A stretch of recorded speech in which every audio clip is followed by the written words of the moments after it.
بسم الله الرحمن الرحيم.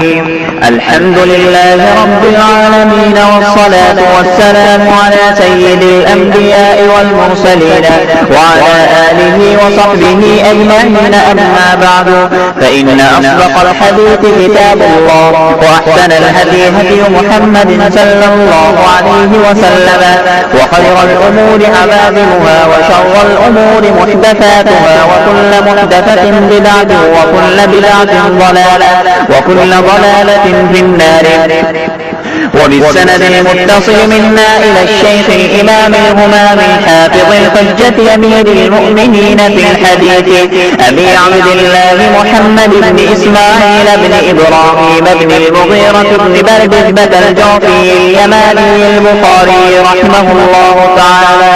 اللهم انفعنا وارفعنا بعلومهم وعلومكم أجمعين، آمين يا رب العالمين. أنه قال: حدثنا سليمان بن حرب قال حدثنا حماد بن زيد عن ثابت عن أنس رضي الله تعالى عنه وعنهم أنه قال النبي صلى الله عليه وسلم: الصبح قريبا من خيبر بغلس، ثم قال: الله أكبر، قربت خيبر، إنا إذا نزلنا بساحة قوم فساء صباح المنذرين، فخرجوا يسعون في السكك، فقتل النبي صلى الله عليه وسلم المقاتلة وسبى الذرية، وكانت السبي صفية فسارت إلى لحية الكلبي، ثم صارت إلى النبي صلى الله عليه وسلم فجعل عتقها صداقها، فقال عبد العزيز بن صهيب لثابت: يا أبا محمد، أنت قلت لأنس ما أصدقها، فحوت ثابت رأسه تصديقا له.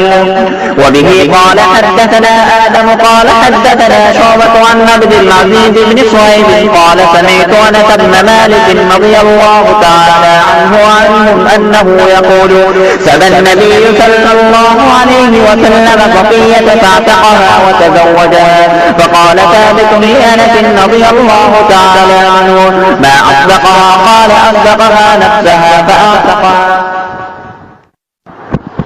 بسم الله الرحمن الرحيم.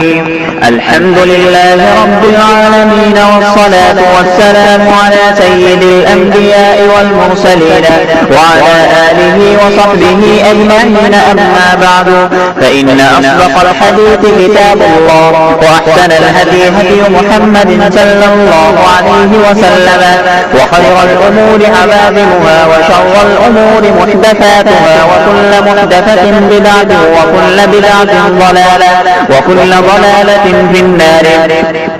وبالسند المتصل منا إلى الشيخ الإمام الهمام الحافظ الحجة أمير المؤمنين في الحديث أبي عبد الله محمد بن إسماعيل بن إبراهيم بن المغيرة بن بردبة الجعفي اليماني البخاري رحمه الله تعالى. اللهم انفعنا وارفعنا بعلومهم وعلومكم أجمعين، آمين يا رب العالمين. أنه قال: حدثنا سليمان بن حرب قال حدثنا حماد بن زيد عن ثابت عن أنس رضي الله تعالى عنه وعنهم أنه قال النبي صلى الله عليه وسلم: الصبح قريبا من خيبر بغلس، ثم قال: الله أكبر، قربت خيبر، إنا إذا نزلنا